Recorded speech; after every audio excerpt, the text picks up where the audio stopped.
UP उपचुनाव का result कई मायनों में महत्वपूर्ण होने वाला है, लेकिन इसके पीछे भाजपा और समाजवादी पार्टी की जो रणनीति लोकसभा चुनाव में चली गई थी, उसको लेकर तमाम सवाल उठ रहे थे कि विधानसभा उपचुनाव में इन रणनीतियों का फायदा दोनों ही दलों को क्या क्या मिलेगा। आखिर क्यों योगी आदित्यनाथ पूरे चुनाव भर आक्रामक रहे? आखिर क्यों समाजवादी पार्टी के मुखिया अखिलेश यादव सरकार के हर मुद्दे को बड़ी धार देते हुए दिखाई दिए? ये तमाम कुछ ऐसे सवाल हैं जिनका जवाब आज की इस रिपोर्ट में हम आपको दिखाएंगे भी और बताएंगे भी। दरअसल इस पूरे समीकरण की वजह भी अब जान ही लीजिए, क्योंकि 2027 में होने वाले विधानसभा चुनाव के लिए दोनों ही दलों के लिए अब ये सेमीफाइनल की घड़ी चंद लम्हों के बाद सबके सामने होगी। लोकसभा चुनाव 2024 के रिजल्ट में भारतीय जनता पार्टी को यूपी में कड़े मुकाबले का सामना करना पड़ा था। इस चुनाव में समाजवादी पार्टी ने पिछड़ा, दलित और अल्पसंख्यक यानी पीडीए समीकरण के सहारे भाजपा को बैकफुट पर आने पर मजबूर कर दिया था। 2014 के बाद से भाजपा पार्टी के लिए यूपी का सबसे खराब प्रदर्शन यही रहा था। पार्टी केवल 33 सीटों पर जीत दर्ज कर सकी थी।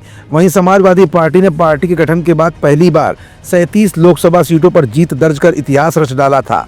यूपी उपचुनाव में भाजपा अपनी प्रतिष्ठा को वापस पाने और सपा जीत के क्रम को बरकरार रखने के लिए उतरी है। दोनों दलों के बीच कड़ा मुकाबला होता भी दिखा। यूपी की 9 सीटों पर हुए उपचुनाव की मतगणना का रुझान जिस तरह से सामने आया, उसने समाजवादी पार्टी और भाजपा के बीच हुए मुकाबले की असली तस्वीर भी सबके सामने ला दी है। भाजपा सभी 9 सीटों पर विपक्षी दल सपा को कड़ी चुनौती पेश करती हुई दिखाई दी। भाजपा ने सभी 9 सीटों पर चुनाव लड़ा, जहां पर विपक्षी दल समाजवादी पार्टी ने भाजपा को कड़ी चुनौती पेश करते हुए सबके सामने एक उदाहरण पेश किया, तो वहीं भाजपा ने पूरी ताकत झोंक दी। मैनपुरी की करहल, कानपुर की सीसामऊ, अंबेडकर नगर की कटहरी और मुरादाबाद की कुंदरकी जैसी समाजवादी पार्टी गढ़ वाली सीट पर भाजपा कड़ी टक्कर देते हुए दिखाई भी थी।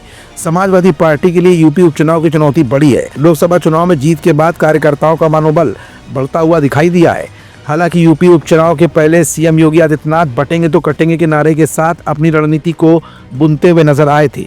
जातीय समीकरण को काटने के लिए सीएम योगी का दांव काम करता भी दिखा। अखिलेश यादव ने भाजपा पर सांप्रदायिक ध्रुवीकरण का आरोप लगाया। वहीं पीडीए पॉलिटिक्स को धार देने की पूरी कोशिश करते हुए दिखाई दिए अखिलेश। इस उपचुनाव में अखिलेश की पीडीए राजनीति का असर देखने को भी मिल गया। समाजवादी पार्टी के अध्यक्ष अखिलेश यादव ने मतगणना से पहले पार्टी कार्यकर्ताओं को बड़ा संदेश दिया। साथ ही उन्होंने चुनाव आयोग और इंडिया गठबंधन के सभी 9 सीटों के उम्मीदवार से बड़ी अपील भी की। उन्होंने कहा कि मतगणना की सुबह से सुनिश्चित करें कि नियमानुसार पोस्टल बैलेट पहले गिने जाएं, इसके बाद ईवीएम मशीनों के वोटों की गिनती हो। उन्होंने सभी उम्मीदवारों को पूरी तरह से मुस्तैद रहने की नसीहत दी। फिलहाल अखिलेश यादव और योगी में किसके नेतृत्व की जीत हुई, कौन जीता कौन हारा, ये विषय नहीं है। विषय तो ये है कि 2027 के इस लिटमस टेस्ट में दोनों ही दलों ने अपने अपने हुनर को बड़े ही सलीके से अंजाम दिया है।